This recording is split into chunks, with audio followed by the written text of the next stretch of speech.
quisiera ver junto con ustedes un pasaje en el que podemos ir abriendo nuestras Biblias o nuestros celulares en Daniel capítulo 5. Y mientras que vamos abriendo, quiero compartir con ustedes alguna apreciación acerca de los accidentes. ¿Quién de ustedes no ha visto un accidente automovilístico? Y si no lo ha visto personalmente, lo ha visto en televisión y ha visto las consecuencias. Y bueno, ahí vemos la foto de un auto, no sé, saliendo por una ventana, o sea, un accidente, algo impropio, algo inadecuado. Pero yo estaba prestando atención que cuando hay un accidente, por ejemplo, entre dos o más vehículos, los peritos que intervienen luego que se produce un accidente no prestan tanta atención a la masa de hierros retorcidos que ha quedado después de un accidente, sino de que ellos empiezan a centrarse en las causas que produjeron el accidente. Por ejemplo, una de las cosas que se perita es si hubo una frenada, cuál es el largo de frenada, de la marca que quedó en el pavimento, porque pueden determinar la velocidad. Y entonces un perito puede determinar si uno o los dos vehículos venían excedidos en su velocidad. Y luego tenemos los médicos forenses, que una de las cosas que peritan es si había alcoholemia, o si en sangre había alguna sustancia psicotrópica que altera los estados normales. Y entonces pueden de pronto determinar que hubo un causante, que hubo un antes del accidente. O sea, el accidente fue la consecuencia de circunstancias y de situaciones no correctas. Un perito también determina si hubo falla mecánica en alguno o en los dos vehículos. O un perito puede llegar a determinar si fue un accidente causado por error humano. Y así en todos los niveles, en los accidentes aeronáuticos, cuando cae un avión, se perita y se trata de determinar no ya el accidente consumado, sino qué provocó el accidente. ¿Cuáles fueron los minutos previos? En aviación hay un elemento que se llama la caja negra, que determina las últimas, tiene las grabaciones de los diálogos de los pilotos con torre de control o entre sí, y sobre todo los parámetros básicos del avión. Significa que un perito puede, luego de consumar un accidente, de haber hierros retorcidos, puede empezar a remontarse hacia atrás con los elementos que tiene para determinar qué causó el accidente. Quiero decirles que en la vida espiritual pasa lo mismo. Quiero decirles que en nuestra vida de relación con Dios también pasa lo mismo. A veces desembocamos en una situación y decimos, ¿qué pasó? ¿Qué ocurrió? ¿Cómo llegué hasta este momento? ¿Cómo terminé así? Y seguramente que cuando te sientes tranquilo, tranquila, y empieces a mirar en retrospectiva para atrás, lo más probable es que tu accidente no comenzó en el momento del accidente, tu accidente comenzó tiempo atrás. Hay causas de accidentes en todos los órdenes de la vida. Y hoy vamos a ver en el capítulo 5 de Daniel que el personaje que nos va a ocupar es el rey Belsasar de Babilonia. Un rey todopoderoso. Babilonia estaba en el auge de su hegemonía, de su poder, de su dominio. Israel estaba bajo el dominio de Babilonia.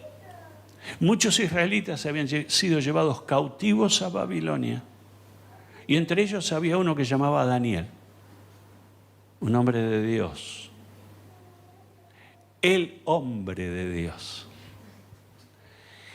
Y resulta que Belsasar decidió hacer un festejo. Invitó a 1000 comensales. A veces nosotros cuando celebramos un cumpleaños, y más en estos tiempos, empezamos a contar uno por uno, porque arriba de 10 no sabemos cómo lo vamos a pagar, ¿no es cierto? Y menos si se le ocurre invitar a comer un asado, se va a hipotecar por el resto del año. Pero este rey hizo algo para un evento, y créame que los eventos de aquel entonces no eran un buffet froid, no eran apenas un canapé, eran flores de festicholas, donde había todas las comidas que usted puede imaginar, y corría el vino como en una cascada, 1000 comensales. Y Belsasar en un momento dado se le ocurre, ya tomado, ya alcoholizado, ordena traer las copas y los utensilios del templo de Jerusalén, que él había tomado y los había llevado a Babilonia. Los tenía como trofeos de guerra. Pero lo que él no reparó, que esos utensilios y esas copas eran sagradas. Habían sido dedicadas para la honra y la gloria del Dios vivo, verdadero y único. El Dios al que él no conocía, pero era el Dios de Daniel.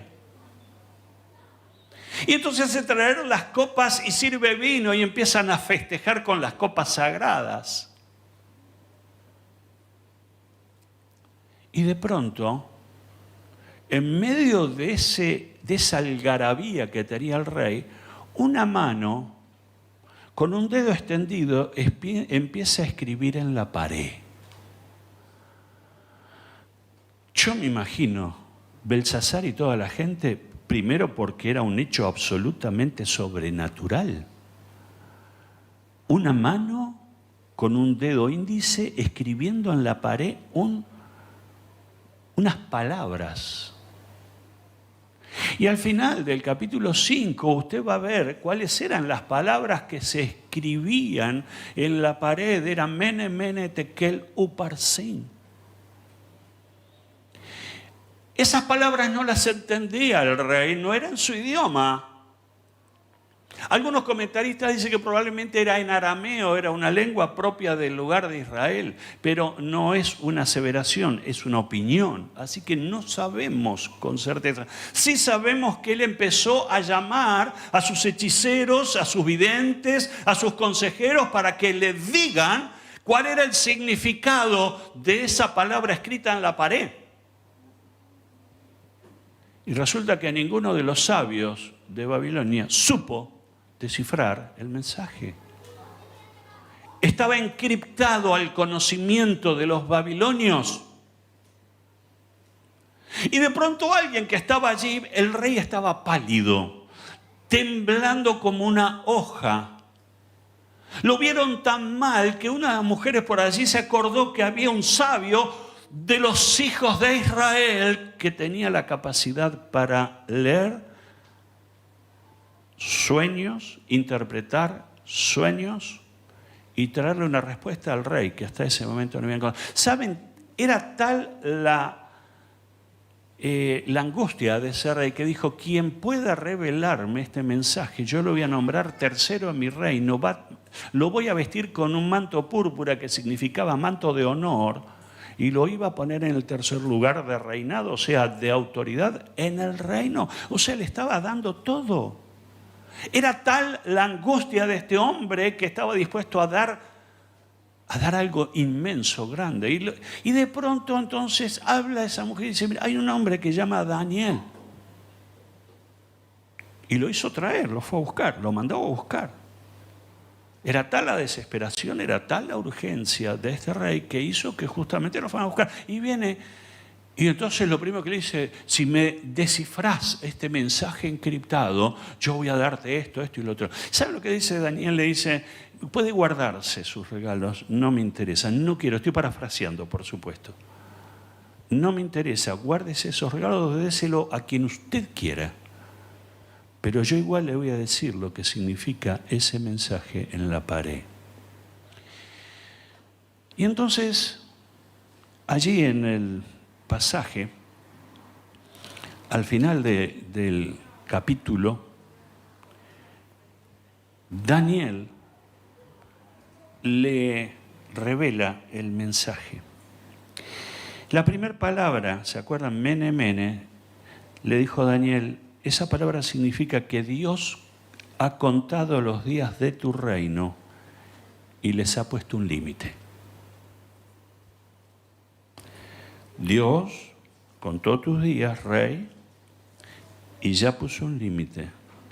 Le puso fecha de vencimiento a tu reinado.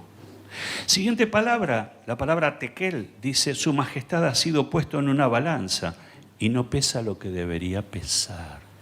Fuiste pesado en balanza y estás falto. Fuiste pesado en balanza y no distes el nivel del que Dios está mirando y esperando que tengas.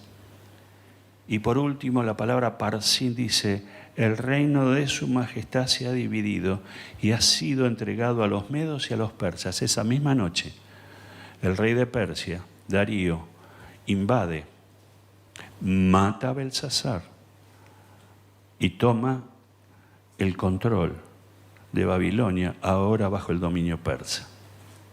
Esta es en síntesis esta historia, pero yo les dije que el título del sermón de esta mañana es Evitando accidentes. Y yo quisiera pedirle que usted como un perito se pueda posicionar en este pasaje, porque vamos juntos a determinar 3 causas que precedieron al desastre. 3 causas que precedieron al final. 3 causas que precedieron al accidente propiamente, porque hubo un juicio sumarísimo de parte de Dios que se ejecutó esa misma noche. Y Dios se puso en acción. Dios se puso en movimiento. Y entonces vamos juntos a analizar las causas por las cuales Belsasar terminó como terminó. Mal. La primera causa la encontramos en el versículo 22. Dice, sin embargo, y a pesar de saber todo esto, usted, hijo de Nabucodonosor, no se ha humillado. Le recuerda que su padre era Nabucodonosor, el padre de Belsasar, y le dice, quiero que recuerdes cómo era tu padre, y tu padre era soberbio, orgulloso y altanero, como sos vos. Esta fue la primera causa. La primera causa, y luego vamos a hablar de la soberbia, de la altanería, lo vamos a hablar en el segundo punto. Pero este primero es, él había heredado de su padre su mismo pecado. Él había copiado de su padre la misma manera de enfrentar la vida, con arrogancia, con autosuficiencia. Yo puedo, yo sé, a mí nadie me tiene que decir las cosas porque yo sé qué tengo que hacer. Es un poco la actitud. Y Daniel se lo subraya y le dice, has heredado el mismo mal de tu padre. Hoy quiero hablar por 2 minutos, 3 minutos, acerca de lo que usted y yo hemos heredado de nuestros padres. Ayer estuvimos en un taller que fue espectacular. Yo lamento mucho que algunos de ustedes no hayan podido estar, porque realmente el Espíritu Santo habló a nuestro corazón y justamente uno de los enfoques era analizando las herencias espirituales, las herencias que tienen que ver con costumbres, que tienen que ver con hábitos, con cosas que están contrarias a lo que la Biblia dice. Tal vez usted pueda decir, pero yo nací en un hogar cristiano. Como si eso fuera la garantía de que no haya habido errores o pecados dentro de su casa paterna. Y hay un momento en la vida que yo tengo que pararme en mis caminos y tengo que mirar mi pasado y tengo que mirar mi herencia. Tengo que pesar mi herencia. Y si mi herencia es conforme al corazón de Dios, la tengo que abonar, la tengo que bendecir y la tengo que honrar. Pero si mi herencia es una herencia contraria a los principios de Dios, la tengo que desestimar. Y eso es algo que muchas veces no tenemos el valor, porque parece que cuando queremos cortar con una herencia es como que ofendemos a nuestros padres. Pero peor es ofender a Dios. Belsasar copió, fue una copia, una fiel copia de el soberbio de su padre. Tengo muchos años en la iglesia evangélica, como muchos de ustedes. Te dejo una pregunta, no para que me la respondas, sino para ver si en una de esas coincidimos. Yo he visto, y antes era mucho más frecuente, escuchar que a miembros de la iglesia se los disciplinaba. Se los disciplinaba por cometer algún tipo de irregularidad, algún pecado. He visto a gente disciplinada por adulterio, por fornicación, por malversación de dinero. Pero cuando me hice esta pregunta, ¿cuántos he visto que fueron disciplinados por soberbios, por arrogantes? Yo no vi ninguno. Yo nunca presencié que alguien se lo disciplinara, se lo separara de funciones por soberbio, por autosuficiente, por arrogante. Parece que los evangélicos tenemos entonces pecados de primera y pecados de segunda. Parece de que los pecados sexuales están en el primer orden, pero de pronto, y es un tema de carácter, y él o ella es así. Y bueno, y es así. Y nos encogemos de hombros, pero resulta que no nos damos cuenta que Dios pesa en balanza, y esto, cuando se pesa en balanza, se encuentra que está falto. La soberbia y el orgullo. Y este es el segundo punto. El primero son los pecados de herencia. Habría mucho más para hablar, pero no tengo tiempo. Y ustedes creo que saben de qué. Muchos de ustedes heredaron a lo mejor hábitos, malos hábitos, a lo mejor el grito, a lo mejor el enojo descontrolado, la violencia en casa. A un padre que llegaba alcoholizado a casa y entonces había el reparto para toda la familia. En fin, yo sé que cada uno de ustedes vivió su triste historia, su historia que duele el corazón. Pero si yo terminara el sermón aquí, yo te dejo a vos en medio de la nada. Pero quiero decirte que hay esperanza para los pecados generacionales.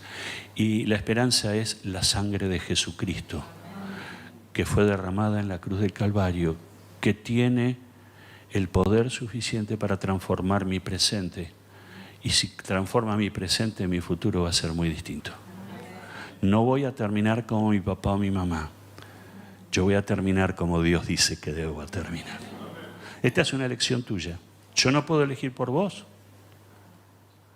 Pero es necesario cortar con el pecado. Y tenemos que darle al pecado el nombre que corresponde. ¿Y qué va a hacer? El viejo era así.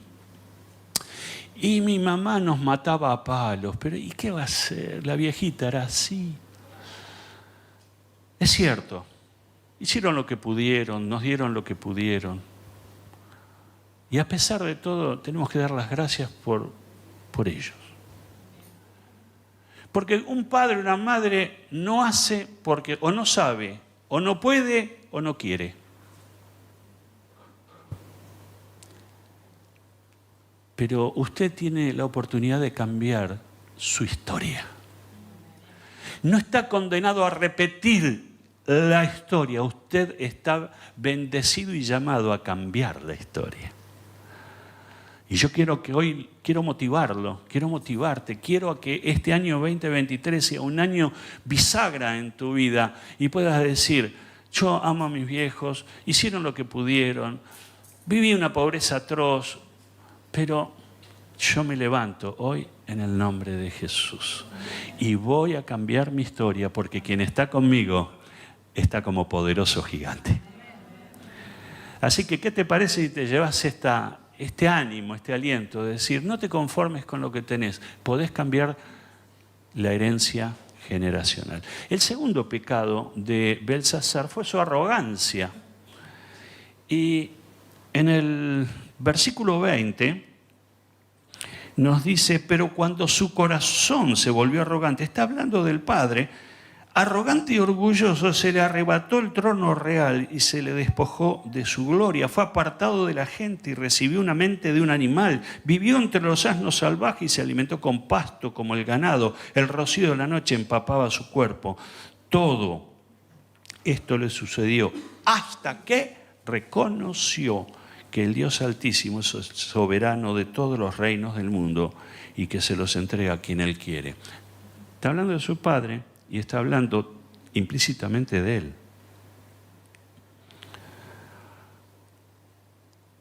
El Padre había sido un orgulloso de primera, un soberbio de Padre y Señor nuestro, diría el dicho.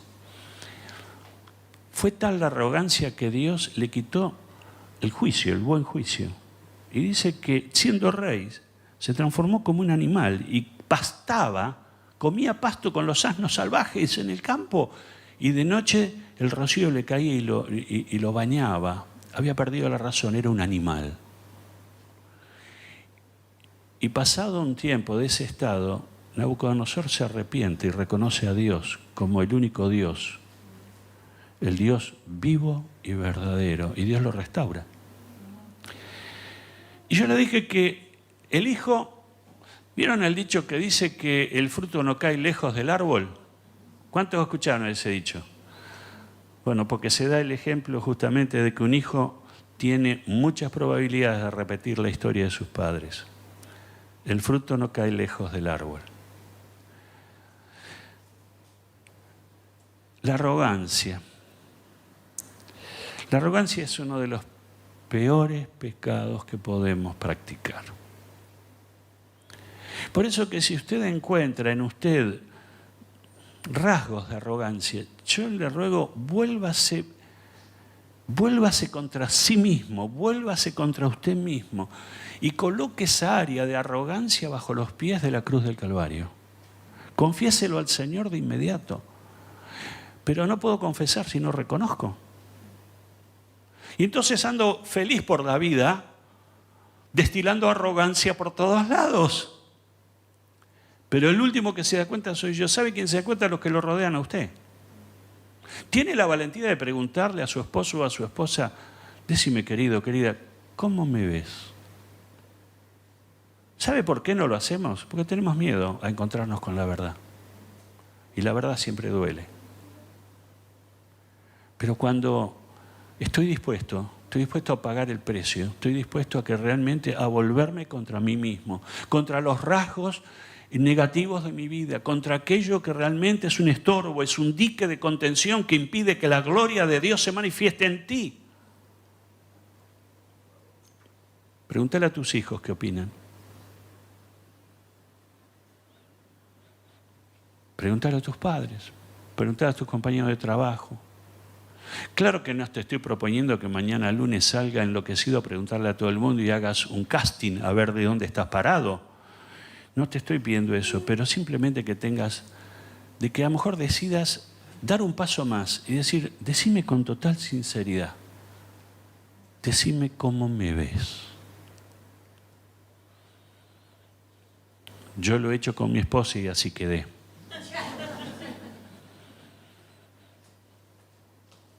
Yo no sé por qué nuestras esposas tienen la habilidad de decirnos la verdad más atroz y no tener remordimientos después.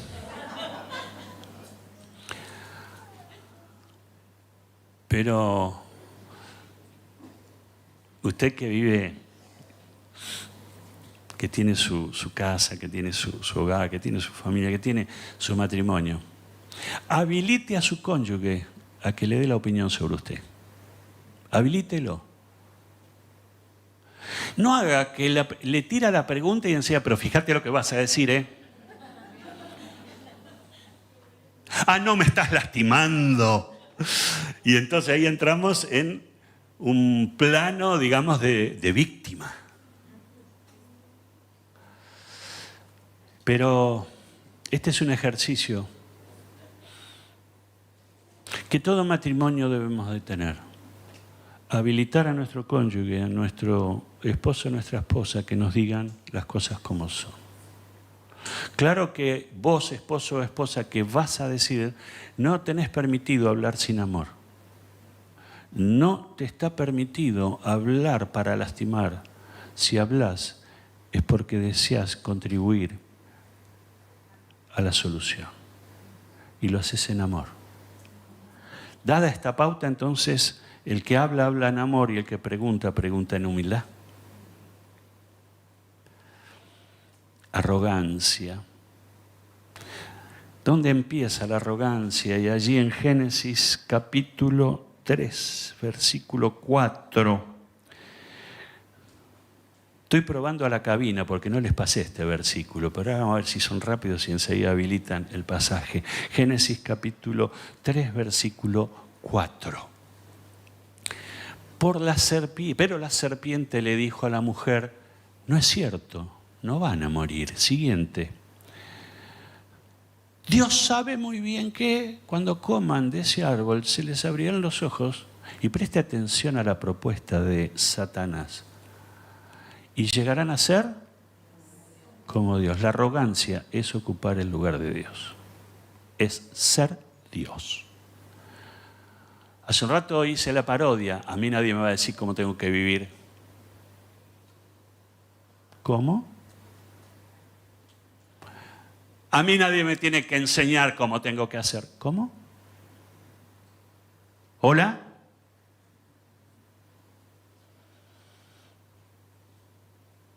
Yo siempre lo hice así, lo hice a seguir haciendo así.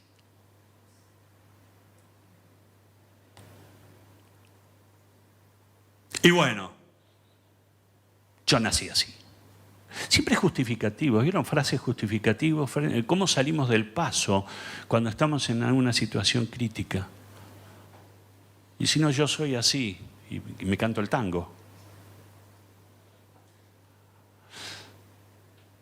Satanás le mintió a Adán y Eva porque en realidad ellos no iban a ser Dios. Ellos eran humanos. Tenían muchas virtudes que Dios había puesto. Tenían la imagen y la semejanza de Dios, pero no eran Dios. La arrogancia viene de Génesis 3, versículo 4, y se instaló en la raza humana hasta el día de hoy. Hoy todo el mundo se mueve, mucha gente se mueve creyendo que son los dueños de su vida, que andan por la vida como les parece, no rinden cuenta a nadie, no piden perdón nunca, no se arrepienten de nada. A veces a los artistas los escuchamos, yo no tengo nada de que arrepentirme, y terminan como ella y mamón. Sí que tenemos cosas de que arrepentirnos, claro que tenemos cosas de que arrepentirnos, claro que tengo que pedir perdón, claro que tengo que decirle a mi esposo, a mi esposa, a mis hijos. Yo les he contado esto y es una de las cosas que nunca voy a olvidar. Damián tenía 2 años, mi hijo mayor, y yo estaba pasando una crisis muy grande, muy fuerte, que me hacía estar irritable, enojado contra la circunstancia que no podía cambiar, que no podía modificar. Y él hizo una travesura y le pegué en la cara, le di un cachetazo en la cara. Y nos fuimos en el auto, él vino conmigo y estaba como un pollito mojado en el asiento. En aquel tiempo no había el tema de asiento de adelante o de atrás para los chicos como ahora, pero iba conmigo y él no hablaba. Y paro en un semáforo y de pronto siento, y créame, usted no me ha oído a mí hablar, Dios me dijo, yo no juego con eso. Pero esa noche, parado en el semáforo, de Uriarte y Tucumán en Remedios de Escalada, Dios me dijo, tenés que pedirle perdón. Ofendiste a tu hijo y tenés que pedirle perdón.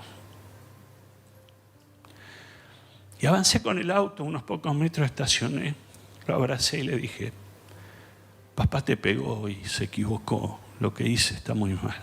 Y te pegué en la cara, te humillé, te lastimé y te pido que me perdones. ¿Saben lo que hizo Damián con esa corta edad? Se abrazó como un abrojo y me dijo, papá, qué bien me hace que me lo digas. Su corazón estaba roto y esas palabras empezaron a sanar la herida que yo había causado. La arrogancia es un mal consejero, es un mal amigo. La arrogancia se lleva puesto nuestras vidas, nuestros hogares, nuestros matrimonios y nuestras relaciones familiares. Volvámonos de la arrogancia. Volvámonos a la humildad. Jesús lavó los pies de los discípulos la noche antes de ser entregado y dijo: cuánto desea estar con ustedes. Y no hizo veíamos con mi esposa esto en el devocional de hace un par de días. Jesús no hizo una declaración: miren, le voy a lavar los pies porque así ustedes aprenden lo que es humildad. No. Él no pidió que le traigan la toalla, fue y la tomó. No pidió que le traigan el lebrillo con una palangana con agua, fue y la tomó. Y empezó a lavarle los pies uno por otro. Pedro se le retobó, como era habitual, y dijo: no, a mí no me vas a lavar los pies. Y dice: mira, si no te lavo los pies, no vas a entrar conmigo al reino. Ah, bueno, lávame todo, dijo Pedro. Bañame por completo. Y le dice: ustedes a lo mejor en este momento no lo entienden, pero un día lo entenderán. Y le dio la lección más grande de humildad que yo puedo encontrar en las Escrituras. El Dios vivo y verdadero, el Dios eterno, estaba lavando los pies de los discípulos. Y esa lección, yo creo que para los discípulos, aunque en el momento no entendieron, cuando la entendieron, fueron capaces todos ellos de dar su vida por Jesucristo, porque aquel que le lavó los pies les enseñó lo que era humildad, entrega, mansedumbre, y de cumplir con el propósito a pesar del costo. El último párrafo o enseñanza, y terminamos. En el versículo 2 y 3, dice: mientras brindaban, Belsasar mandó que trajeran las copas de oro, ya se los conté, y de plata, que Nabucodonosor, su padre, había tomado del templo de Jerusalén, y así se hizo. Le llevaron las copas y en ellas bebieron el rey y sus nobles, junto con sus esposas y concubinas. Ya borrachos se deshacían en alabanzas a los dioses de oro, de plata, de bronce, hierro, madera y piedra. El tercer pecado, o mejor dicho, la tercera lección de cómo termina la vida de Belsasar, y entendiendo las causas, es tomar lo santo como profano. Profanar lo santo. Pisotear lo santo. Él tomó las copas que eran destinadas para la gloria del Dios vivo y verdadero y las usó para la festichola que él estaba celebrando. Y Dios no lo pasó por alto. Dios no lo pasó por alto y fue juzgado sumarísimamente en ese momento. De tal manera que a pocas horas fue asesinado. Costó la vida. Porque había tomado lo santo como profano. Y usted puede decir: pero pastor, yo no tengo copas del templo de Jerusalén. No, pero hay cosas santas en nosotros que muchas veces profanamos. El día domingo. Dígame, ¿qué es el día domingo para usted? Es el primer día de la semana, es un feriado y es el día para el descanso. Es verdad. Pero hay algo más. ¿Qué es el día domingo? Es el día del Señor. Usted tiene 6 días para manejarse en todo lo que a usted le plazca. Pero el domingo es el día del Señor. Pero pastor, el domingo pasado no vine porque me enfermé. Claro, si estás enfermo no podés venir. Pero hoy tenemos esto que nos permite estar en comunión a pesar de estar en casa. Pero por supuesto no te recomiendo que te quedes en tu casa pudiendo venir a la casa de Dios, porque la iglesia no es virtual, la iglesia es real. La iglesia nos tenemos que ver. La iglesia nos tenemos que decir: qué lindo verte. Te amo, mi hermano, mi hermana. Has podido venir y yo también, y somos el pueblo de Dios, somos la familia de Dios. Eso es iglesia. Pastor, me tengo que ir de vacaciones, son 15 días, hay 2 fines de semana que no voy a estar. Seguro que no vas a estar. Yo no estoy hablando de las excepciones a la regla. Hay situaciones en las que no podemos concurrir a la iglesia. Pero si puedo concurrir, ¿por qué no vengo? Porque estoy tomando el día que es para el Señor, para el uso propio, profano el día santo. Uy, pastor, qué duro que es. Perdóneme. Se lo digo con todo cariño. El diezmo es el diezmo del Señor. Yo tengo paz porque nosotros no hablamos del diezmo. Muy pocas veces hablamos. Y doy gracias a Dios porque ustedes son una iglesia que diezma en su gran mayoría. Porque tienen concepto de lo que... ¿Y sabe lo que es el diezmo? Es una parte del dinero que Dios me permite ganar. Hoy cuando hablaba Walter, decía, Dios me prosperó en lo material, en lo espiritual y en lo familiar. Y cuando yo separo el diezmo, estoy teniendo una actitud de gratitud al Señor en un dinero que le pertenece a Dios y no me pertenece ya más a mí. Y cada vez que yo me quedo con el diezmo, estoy profanando el dinero que es de Dios. Mi hermano, no juegue con esto, porque hay maldición en Malaquías capítulo 3. Dios habló muy seriamente con un pueblo que retenía los diezmos. Y le dijo, malditos sois. Una palabra tremenda, a mí me da escalofrío. Entonces, no profane lo santo. Pastor, me estoy construyendo un bañito, así que por 3 meses no voy a diezmar. ¿Cómo?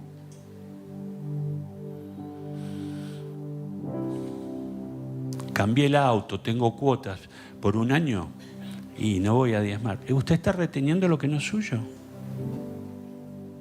No hablo más porque no quiero que se interprete de una manera incorrecta esto que quiero decirles, pero no profane lo santo. No profane lo santo. Profanamos lo santo cuando administramos o cuidamos mal de nuestro cuerpo. La Biblia dice que mi cuerpo es templo del Espíritu Santo, o sea, es santo. Porque Dios habita. Yo tengo que serle muy sincero, en esto yo no soy un ejemplo. Mi señora con una varita me va a pegar en la mano cada vez que como pan. No puedo comer pan, son hidratos de carbono. Y tengo el colesterol poquito arriba. Tampoco hago ejercicios. Mi cardiólogo me dice, mi amigo, no camina, no va a natación, no hace algún deporte. No. Mi único deporte es dormirme una buena siesta. Pero voy mal. Por eso que usted dice, pastor, ¿y por qué habla de algo que usted no es autoridad? Porque tengo que ser sincero con usted. Pero créame que estoy enfocándome porque quiero cambiar. Por favor, hermanas, no me traigan más dulces en la iglesia. No me dé más un dulce. Los dulces son hidratos de carbono, ¡pum!, de primera. Me decía el cardiólogo, no comas dulce. Comete una fruta mejor. ¿Qué quiero decir con todo esto? Que tenemos que cuidar. Yo no sé si usted se ha dado cuenta de la cantidad de enfermedades, cómo ha ido creciendo en este tiempo. Yo estoy asombrado de la gente que tiene enfermedades malignas. Parece que ha explotado como si fuera una pandemia. Y en este tiempo creo que tenemos que empezar a cuidar nuestro cuerpo. Porque es el templo del Espíritu Santo.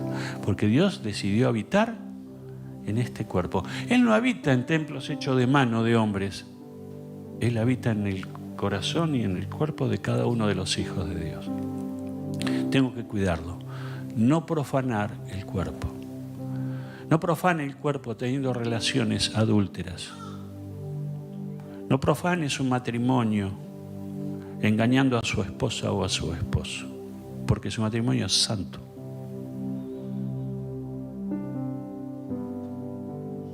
Limpiémonos de todas estas cosas y entreguemos al Señor. Lo santo es santo.